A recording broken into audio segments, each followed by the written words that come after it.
Welcome to the George Lynch Hunting Podcast, brought to you by Legendary Gear, the game call company that is legend by design. Well, folks, we're coming to you live from out here in the field. We're hunting in the fourth season, Diane and myself.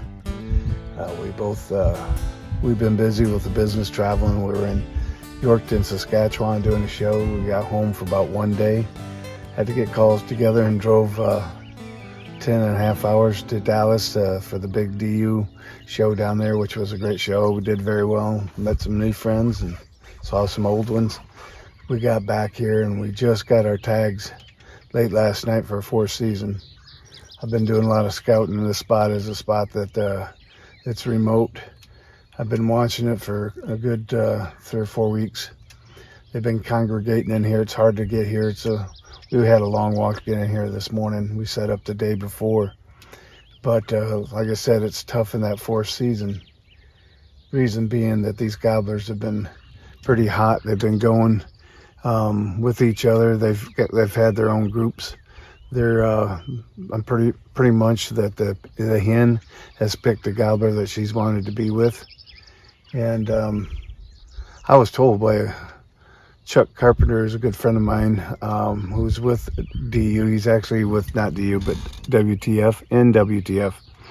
And he was a biologist with them. And if that big gobbler gets shot that she's picked, it takes like 19 days, he said.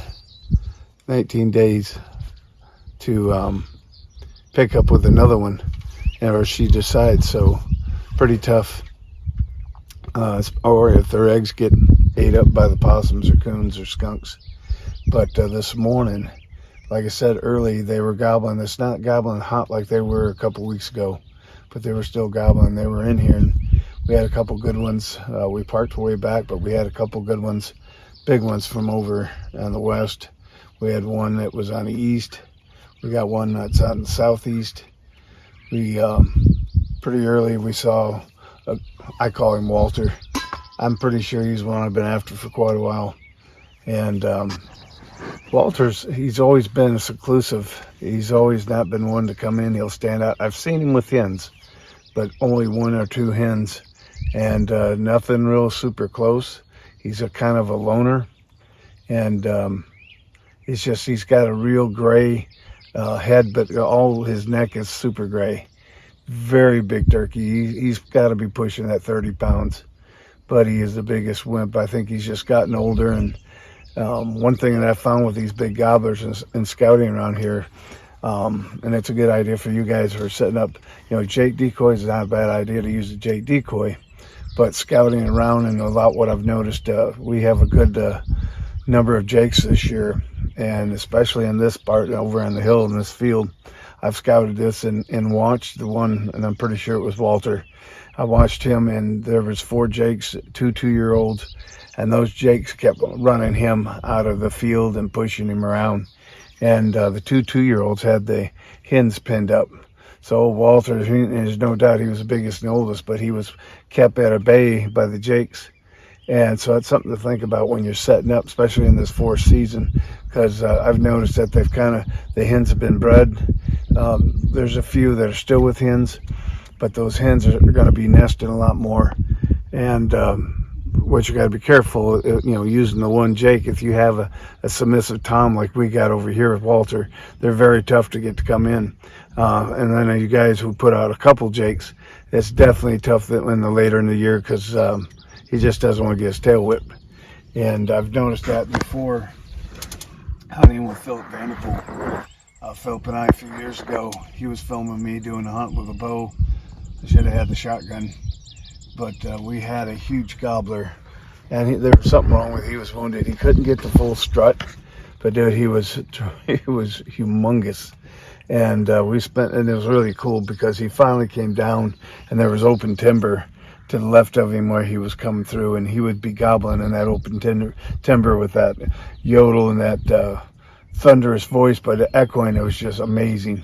And he got about 35 yards, 40 yards, and just held up in kind of this weed patch and just wouldn't come in. We had a couple times, Jake's out there, and he just kept hanging out there, hanging. And so I made the decision I was going to sneak out of the blind with the bow and try to see if I could stalk, because he kept hiding in the high grass, and see if I could get another 10 yards, 15 yards and shoot him. And when I got out of the blind, I had a hen standing right there, and we filmed 3 big gobblers that were coming in to whip him. And he was hidden in that grass, and those 3 gobblers I passed right up, walked right past us. But as soon as they got, and this gobbler stood up, never seen anything like it before, all 3 gobblers jumped straight, flew up in the air about 30 feet, and then headed to that open timber. I snuck back in the blind. We got him, I think, close as he came up, we had him standing at about 35 yards, and I took a hero shot, and it ended up being a 0, but I mean, I just in front of him, missed him. But that was a good example. I truly believe if we'd had hens out, I'd have had a good opportunity of getting that gobbler in. And that's what I'm sitting over here. Diane and I are hunting together. I'm hunting with an old 1148 that is beautiful. It's a collector's. It's a 410. It's got a full choke skeet model, and I'm shooting Apex 410. The Apex loads has just been devastating. This thing I patterned at 25 yards, and it's just amazing the pattern that this full barrel is putting out. So I'm very, very confident with this gun shooting that Apex load. Diane is shooting a Savage 220 20 gauge. We just this year has the IQ trigger. She likes the scope, and we're shooting Apex again 20 gauge loads. This is a gun that about a month ago she smoked her gobbler, 29 pounder. And we got it has the Savage, comes with our extra full turkey choke, and we got that probably set at a couple pounds pattern. It's just an amazing gun. We got it on the BOG death grip, keeps it steady for her. And so that's the same tripod she uses for predator hunting and for turkey hunting. That's, in my opinion, it's the best tripod out there. But our plan and what we learned here today, we saw the 2 gobblers, like I was talking about. Walter came out, and I do believe. What do you use for your calls? What am I using for calls? I'm using, I'll tell you what, I have a couple things. Let me set this gun right there, make sure no gobblers coming. But a couple of my favorites, and I'll tell you why. I like our 2-reed batwing that I use a lot. And the 2-reed is, it's not as loud as my 3-reed, but for me, and I'm not an exceptional, I'm not a professional, but I am, I'd say, above average caller on it. I like using a diaphragm, especially when I know they're coming in. I can keep my hands free. But actually, when I'm seeing them out there for ways, or the first thing in the morning, this is my favorite that we have. It's our legendary walnut, but it's glass on one side and slate on the other. And the cool thing about this slate wasn't just placed anywhere. There's been several samples made where we decide where the best location, the best sound with the sound chambers for that slate. But the cool thing I like about it, especially when they're on that roost in the morning, I like to hit them with a couple of clucks.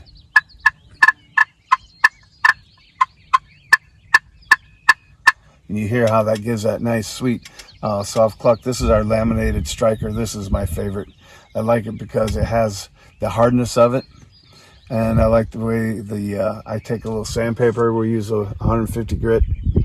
And I kind of work that sandpaper like that to get the little rough. But this thing,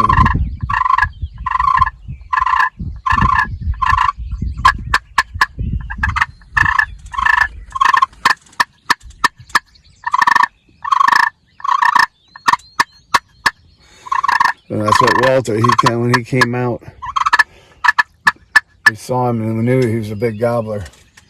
And we heard him gobbling as we were coming in. We were just almost too late, but we were still in the darkness as we came, but we heard him gobbling over in the west. And we got in, and then he came right out from the west. And as soon as we seen him, we knew we had a big one. I pretty much said, hey, I think we got, it might even be Walter. And just by him saying he's got a head like a softball, and then he's got this long neck, and it goes, his blue, and most gobblers have that deep blue. His blue is almost faded to this light blue or blue gray, And that gray just goes, it's when they get fired up, you know how they'll get that white across their crown, and it's not that. He's just an older bird, and you just see nothing but gray as it goes all the way down, and the size of him. So I'm hoping I can tip his toenails and we can put him on scale. The sound of his gobble, that was all muted too, wasn't it? Oh my gosh, he's so old. That's a good one, Diane, because we were talking about that. I'm watching him, and every time, and Diane's got the binoculars, and she had the camera on him, and I'd hit the binoculars on him, and I'd hit it a couple times, and I had my diaphragm. Once I had his attention, I went to my 2-read, and I just soft cluck. And we just kind of hit that.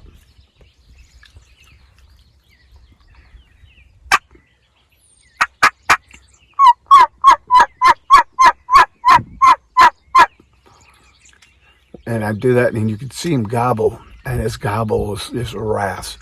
It was he didn't have that sharp or that, and mature gobbles will have that. I was telling Di this morning, you can tell Jake's kind of have a high pitch where it comes off at the end, and it's a little short. But the big gobbler, mature gobbler, he'll have that gobble, but and it's at the end of the gobble it'll stay hollow.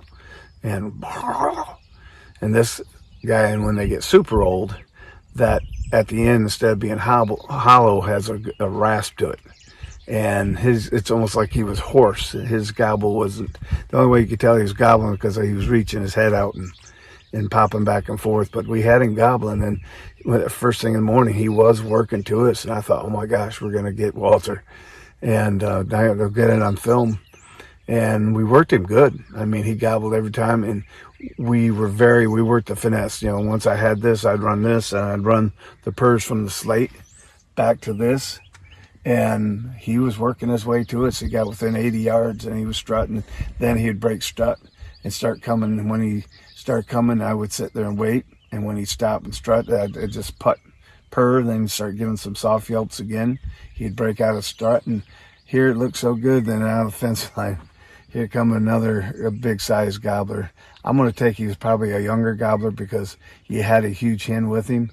And as soon as he made his presence known into the field, I mean, Walter just took off on a fast walk, a very fast walk, and started just walking over the knoll like I'm out of Dodge here. And then, of course, this guy comes out and he's strutting, and he comes over to the same spot and struts, and he gobbles. But right behind him had a huge hen. I would say that was his girlfriend, and he did a little dancing on the hill there, but then they ran across and went northeast from us over the hill. There's a side hill there that they've been working on pretty hard for the last 2 weeks, and he just followed it over there. So we waited, and then right out of that same west field, we looked, and then 3 Jakes come out. And we called to them, and basically I was trying to see if we could get them in for footage to get them in. Again, they sat out there and just, only 1 out of the 3 was really weird. Not all 3 would strut, just 1 out of the 3 would strut. So either I'm taking he was the dominant one out of the trio, but they made it over, just crossed the fence, went into the cornfield. And I don't know if another gobbler picked up with them because we heard one from the south. But Diane saw out there in that field, she saw a huge gobbler, she said. So they were actually too far for us to work. We're surrounded again, but we're kind of like in the middle, and they're working their hedge around us. And this is, like I said, first time into the spot, so we really didn't have time of roosting birds or coming and scouting us because it's just so far back in.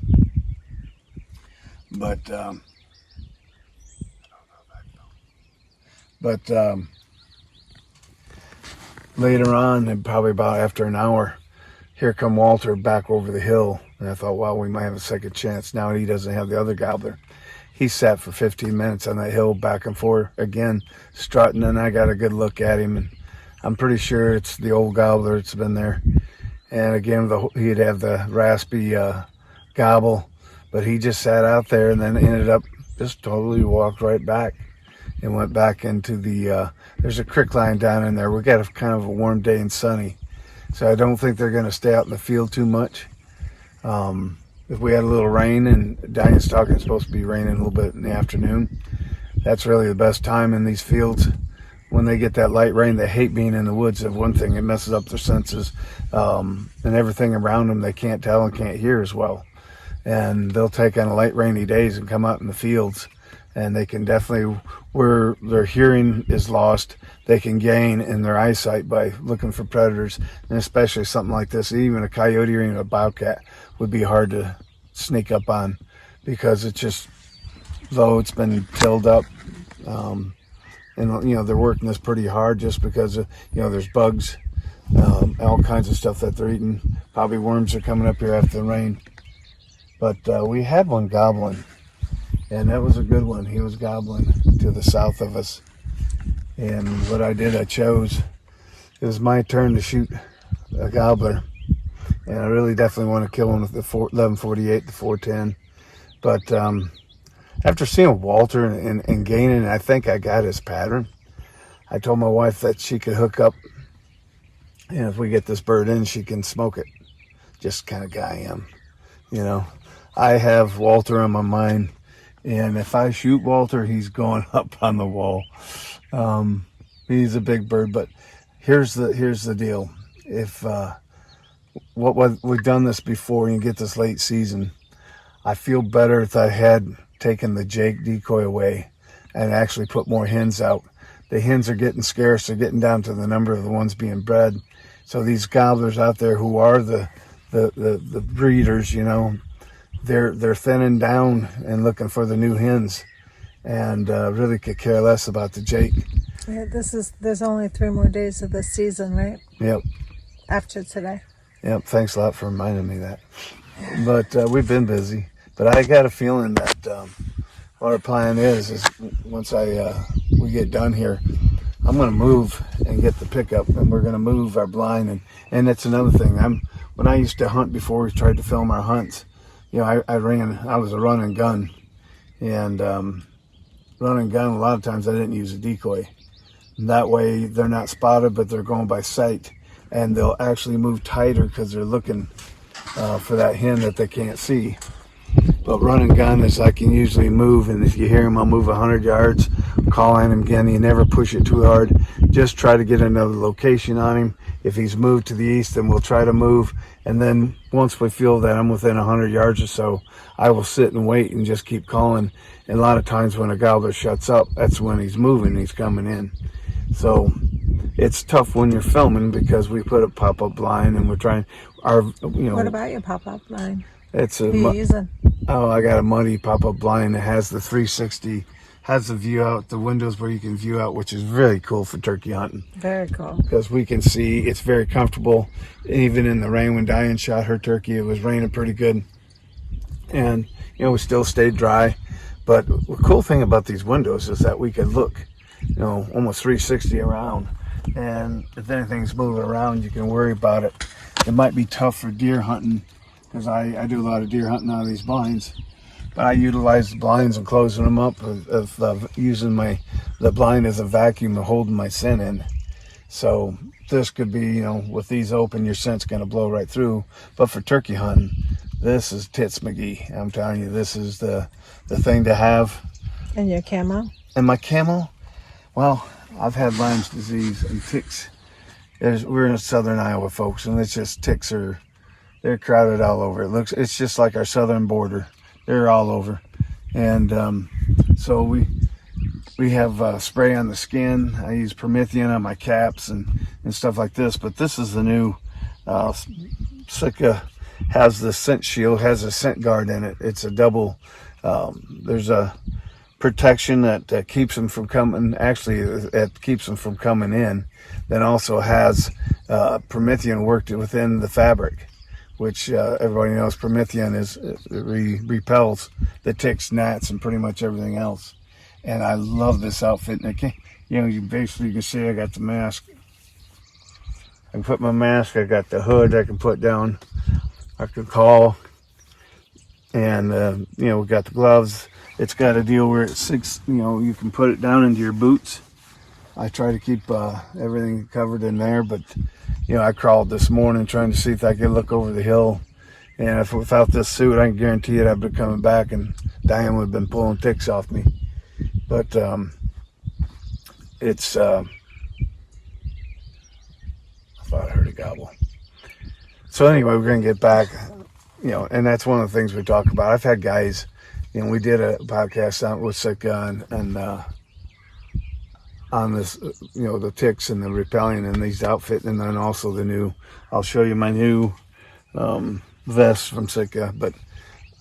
Yeah, why don't you? You want me to show that right Sure. now? Well, let me put my call away. Love this vest. I like it because it's light and portable, and your seat's on it, babe. My seat's on it? Yeah. All right. There we go. I use the backpack. You can put stuff, you got a thing around here, but you can put a lot of your coffee. I like my coffee pot.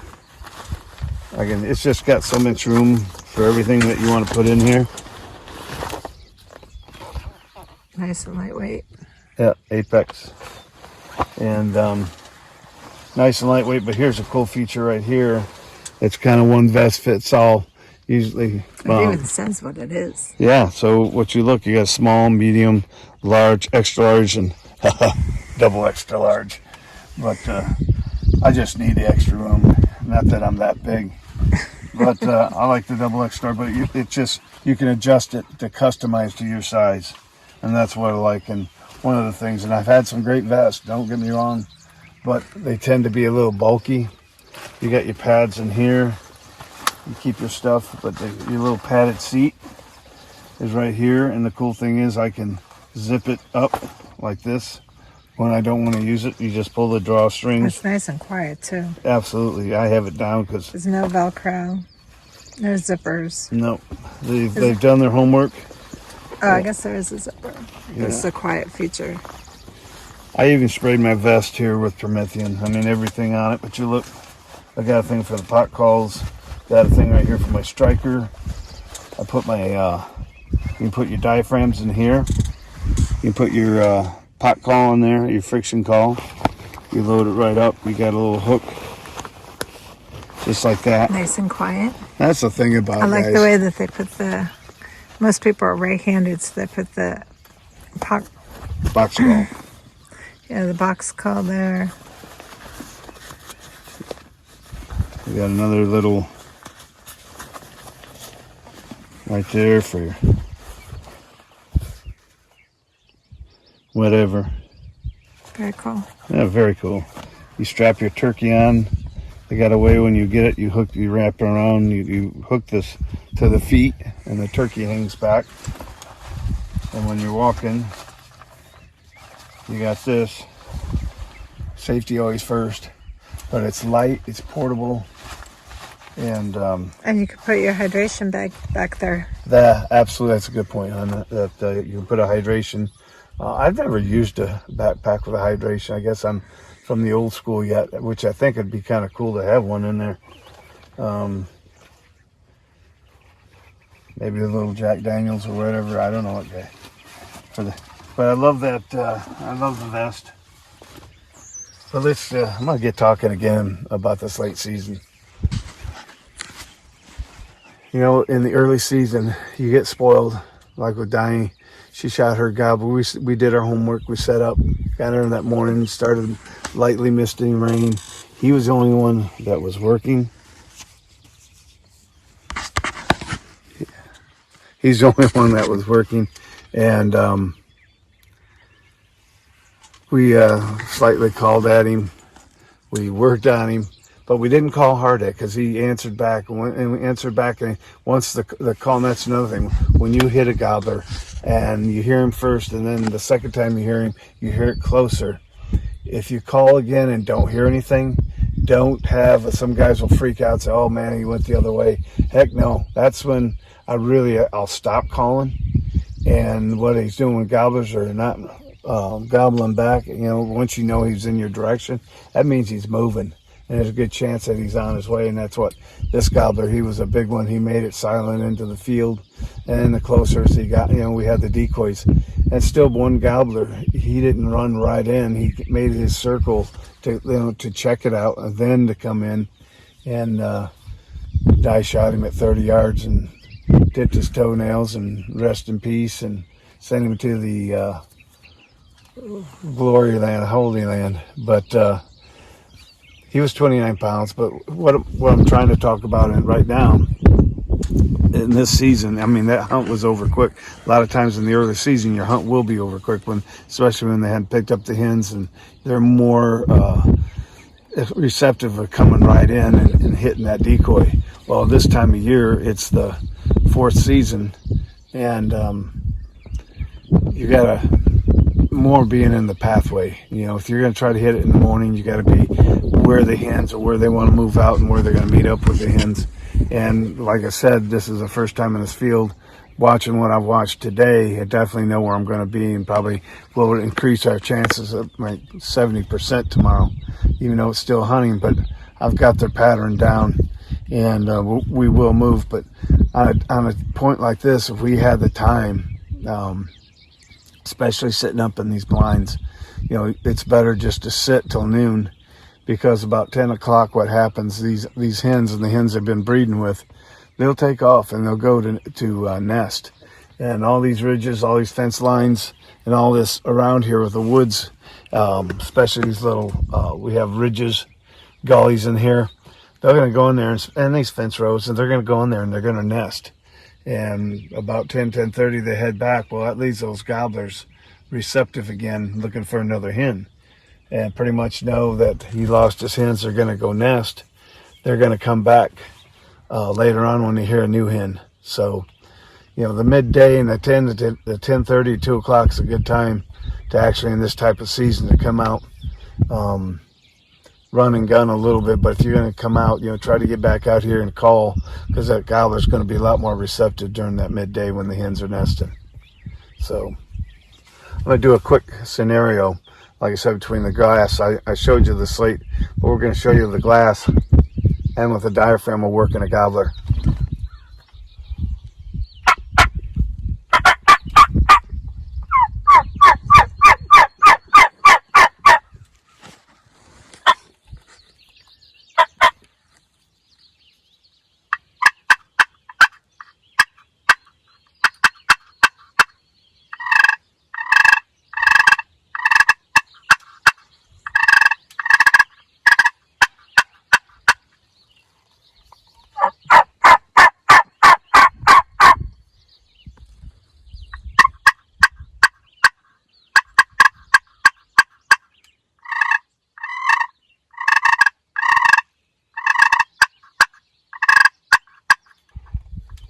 Pretty much working on that sequence right there. Help you out. I tell you what, I hope you like this video. Go and tell your buddies about it. Go check it out on George Legend of Gear with George Lynch. Share it and let us know you like it. I hope it helps you out. We're in the last part of the season here, but anything else you want me to say, Di? Where can they find the calls? You can find the calls on Legendary Gear USA. We did very well down, and even though we were at a Ducks Unlimited show, we've done very well with our turkey products, the deer classics and everything else. It's just the quality of our pot calls and the quality of our mouth calls. We're using the best materials, the best latex, the best probalactic, everything. The stretch is perfect on every one of these, and the quality in every one of our pot calls. So we haven't had the name, but the people who I always said, if I can put the call in their hand, we're gonna gain their trust. So to get a chance, check it out, Legendary Gear USA, and then check out our podcast with Legendary Gear with George Lynch. They're also available at LL Bean's Flag Store. Yes, Diane says they're also available at LL Bean. At the Flag Store in Maine. Oh, the Flag Store in Maine. So to get a chance, please check that out. Good people, great people, and hunters just like us. And we'll stay tuned. We might be back tomorrow, and Walter's going to be hanging on the side of a barn, head down. But anyway, guys, I hope you appreciate it. As we always say out there, hunt safe, hunt smart.